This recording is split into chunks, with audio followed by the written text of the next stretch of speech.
시험 분석 먼저 들어가 보도록 하겠습니다.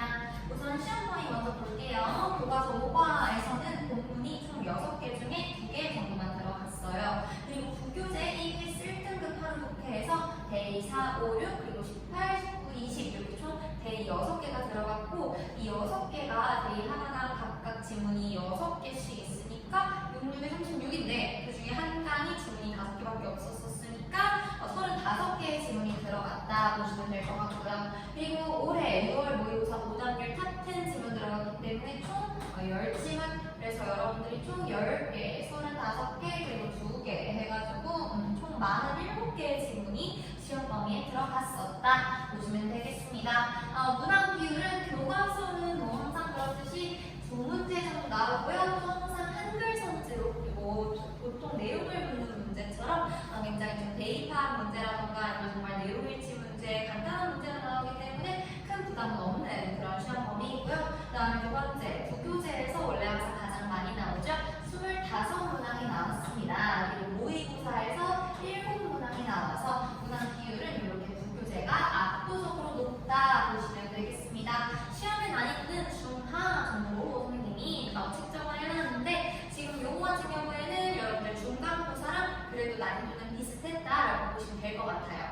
다만 중간고사에 비해서 여러분들이 앞에 한 첫 페이지, 두 페이지에서 뭔가 좀 내용은 내가 분명히 아는데 선지 2개 중에서 아리까리한 거 이런 것들 걸러내느냐, 그리고 서답형 문제 풀느냐 시간이 조금은 부족했을 수도 있겠다라는 생각이 들었습니다. 다음 가보도록 할게요. 문제별 출처와 문제 유형을 선생님이 여기 정리를 해놨는데 이 부분은 여러분들이 카드 뉴스 참고해서 보시면 될 것 같습니다. 선생님이랑은 이 부분은 넘어가고, 자, 우리 기말고사에서 기준이 가장 높았던 유형 탑3 보도록 하겠습니다. 굉장히 흥미로운 점은 이렇게 3가지 유형이 동일한 비율로 높게 나왔어요. 그래서 대입학 유형, 간접쓰기 유형, 어휘추론 유형 이렇게 3가지가 동등한 비율로 많이 나왔다 보시면 되겠습니다. 대입학 유형 같은 경우에는 여러분들 제목, 주제, 요지 이런 것들을 묻는 문제입니다. 그리고 간접쓰기 유형은 글의 흐름과 무관한 문장 골라내는 것, 그리고 여러분들이 많이 틀리는 순서와 삽입 문제였습니다. 자, 다음 세 번째로 어휘추론 유형이 또 많이 나왔는데요. 이 어휘추론 유형은 여러분들이 이미 잘 알겠지만 밑줄 친 어휘 중에 문맥상 알맞지 않은 어휘 고르는 것들, 우리가 이런 것들을 어휘추론 유형이라고 하겠습니다. 자, 다음 넘어가 보도록 할게요. 오답률이 높은 문제랑 변별력이 있었던 문제를 생각해 볼 건데 선생님이 오답률 높은 문제는 일단 21번으로 여러분들한테 이렇게 써놨어요. 그런데 이거랑 굉장히 또 비슷하게 7번도 여러분들이 아마 많이 틀리지 않았을까. 그런데 이 두 가지가 여러분들한테 이렇게 함정을 타놓은 게 똑같았어. 아주 미묘한 뉘앙스 차이를 구분해낼 줄 아는 능력이 필요했던 문제들이었죠. 둘 다 선지 2개를 딱 이렇게 추려놓고는 둘 중에 뭐가 정답이지 생각했던 문제였을 것 같아요. 봅시다. 왜 오답을 유도했는가 보도록 할게요. 원문 문장 자체를 아예 패러프레이징을 했어요. 그래서 여러분들 21번 책이랑 같이 한번 가볼까요? 보시면은 빈칸이 포함되어 있는 문장이 however로 시작을 하고 있는데 이게 원문에서는 벗이란 말이에요, 여러분.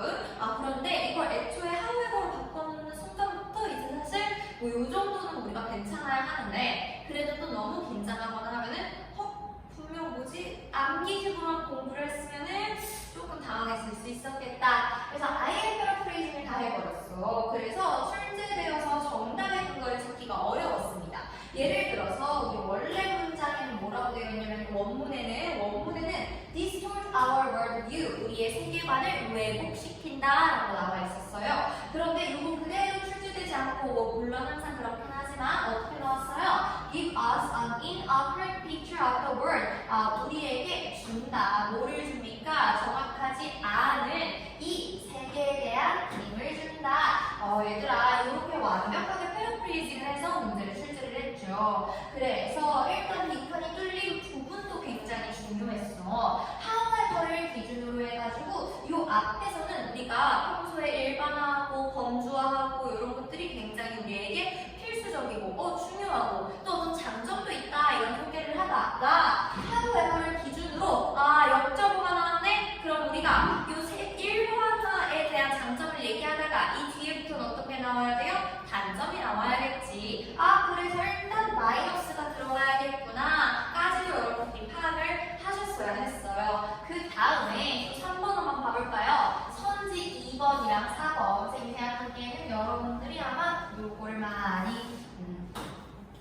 여기에서 많이 걸렸겠죠? 2번은 세상을 왜곡해서 보게 한다라는 의미. 여러분들 정답이 2번이거든요. 그런데 4번은 한 가지 방식으로만 생각하게 강요한다라는 의미의 선지가 나왔어. 그래서 둘 다 뭔가 마이너스의 뉘앙스란 말이야. 그렇기 때문에 여러분들 입장에서는 그러면은 뭔가 둘 중에 뭐가 정답이지? 해서 여기까지 여러분들이 머릿속으로 생각할 수 있었어야 했었어요.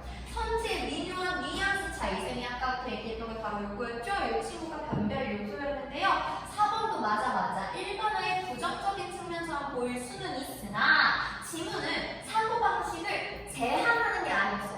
우리의 사고방식을 이렇게만 생각하게 제한한다 이 얘기를 하고 싶은 게 아니라 우리가 세계관을 잘못 보게 만든다. 우리의 세계관을 왜곡시킨다. 정말 X 이런 뉘앙스가 들어가야 하는 거란 말이에요. 그래서 정답은 4번이 아닌 2번이 되는 거였는데 아마 이 미묘한 뉘앙스 차이에 여러분들이 많이 걸렸을 거다라고 선생님은 생각을 합니다.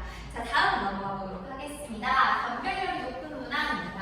자, 사실 난이도는 높다고 해놨는데 여러분들 선행력의 특성상 소수령 점수를 웬만하면 좀 선생님들께서 주시려고 하는 것 같아요. 여러분들한테 주려고 하시는 것 같아요. 그래서 뭔가 이것 때문에 여러분들 점수에 엄청난 영향을 주진 않았겠지만 그럼에도 불구하고 분명히 난이도는 있었던 게 선생님이 봤을 때 서답형 4번입니다.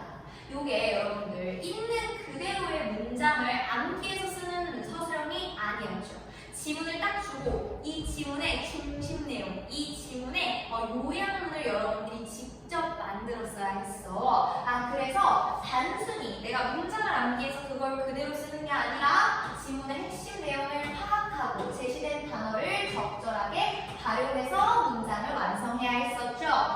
그리고 또 조건에 맞춘 영장 및 어휘 활용력이 필요했었어요. 해석이 없었어, 그치? 왜냐면 여러분들이 직접 만드는 거니까. 그런데 또 보기의 단어는 줬어. 근데 이 단어를 빠짐없이 문맥에 맞게 활용을 해. 그러면은 여러분들이 분명히 더 체감상 어떻게 해야 되지? 하고 조금 헤맸을 가능성이 있다. 그리고 어법에 맞게끔 알아서 배려하라고 했어요. 또 추가 단어 필요시 사용하려고 했어요. 그러니까 여러분들이 정말 주어진 단어만 가지고 여러분들이 생각했을 때 이 지문의 핵심 내용을 요약할 수 있는 문장을 아름답게 써내려가야 되는 거야. 그럼 여러분들이 평소에도 스스로 뭔가 이 한국어 해석을 보거나 혹은 그렇지 않더라도 여러분들이 스스로 문장을 자꾸 써보는 연습을 해야겠죠. 수, 일치, 동사, 시제 확인해주고, 그치? 수, 시제, 태 확인해주고, 뭔가 이런 동사들은 목적격보로 이런 아이들을 갖는구나, 특징도 체크해줘야 되고, 이런 연습이 아마 많이 좀 필요했던 문제였던 것 같습니다. 그래서 선생님은 요거를 독해력과 영장력을 동시평가하는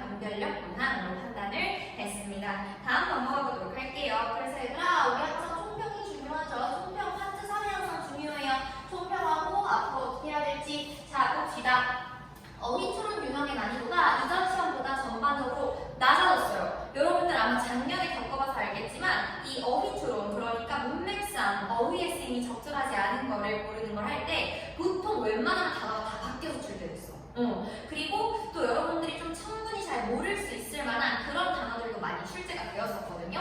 그런데 대부분 패러프레이징에서 이렇게 옛날에 출제를 썼으나 이번 시험은 원문 표현을 그대로 활용한 경우가 많았어요. 그래서 생각보다 많이 난이도를 낮췄다라고 볼 수 있었고요.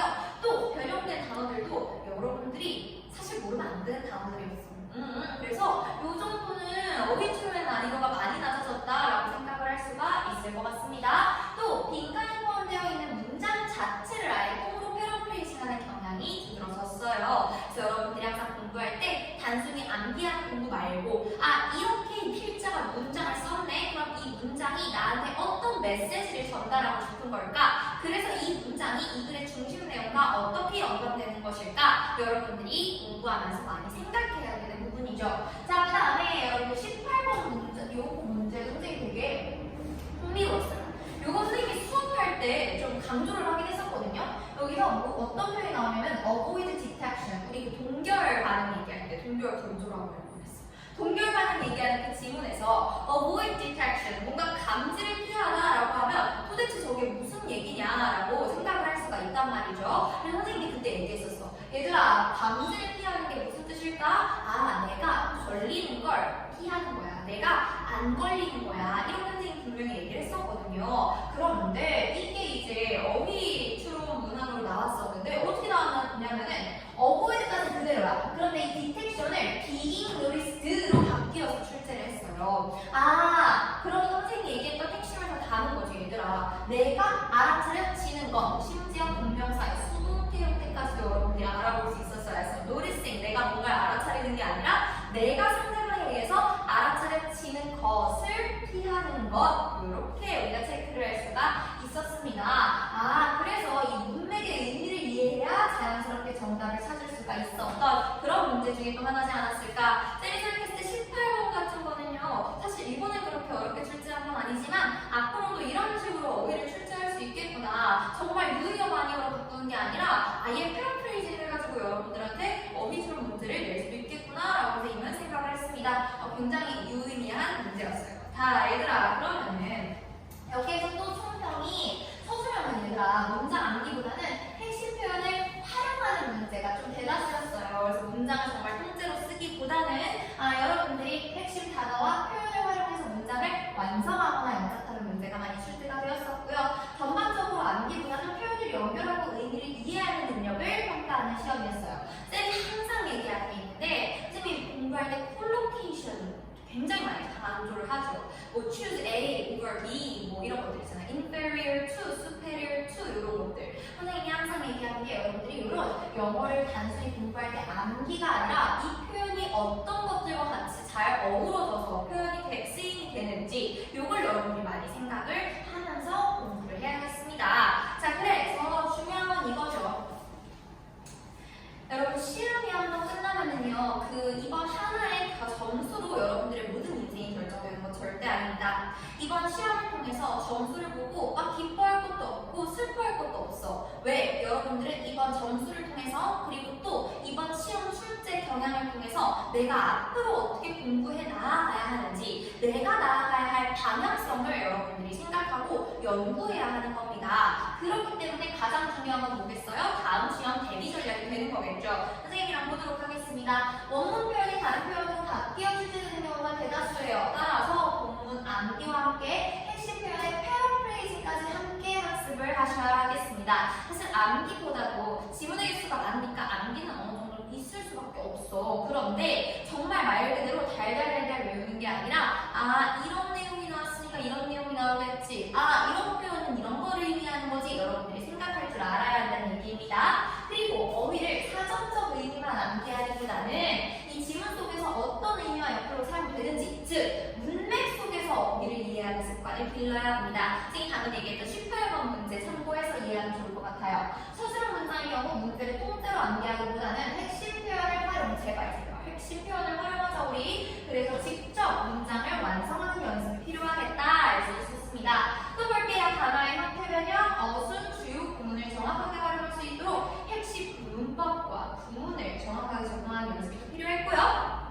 마지막으로 지문의 핵심 내용을 한 문장으로 요약해보는 연습하기. 선생님이랑 클리닉 자료에서 항상 연습을 하고 있긴 하지만 그걸 이제 여러분들도 스스로 한번 해보는 연습을 하면은 도움이 될 것 같습니다. 자, 이렇게까지 해서 우리 시험 총평 마무리하도록 하겠습니다. 선일여고 2학년 학생 여러분들 모두 이번 학기 고생이 많았어요. 우리 여름방학 때 더 열심히 갈고 닦아서 우리 더 멋진 2학기를 준비하도록 노력해보도록 합시다. 안녕!